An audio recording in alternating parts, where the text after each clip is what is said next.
கரூர் விவகாரம் தொடர்பாக மெட்ராஸ் உயர்நீதிமன்ற மதுரை அமர்வில் தாக்கல் செய்யப்பட்ட 5 மனுக்களையும் நீதிமன்றம் விசாரணைக்கு ஏற்றுக்கொண்டது.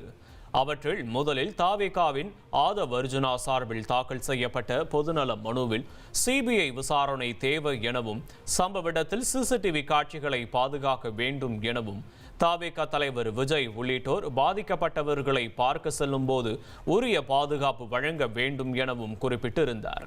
இதேபோல இரண்டாவதாக மதுரையைச் சேர்ந்த வழக்கறிஞர் செல்வகுமார் தாக்கல் செய்த மனுவில் எவ்வளவு பெரிய உயிரிழப்பு ஏற்படுவதற்கு காரணமாக உள்ள தாவேகாவை தடை செய்ய வேண்டும் எனவும் நடிகர் விஜயை உடனே கைது செய்ய வேண்டும் எனவும் கோரிக்கை வைக்கப்பட்டுள்ளது.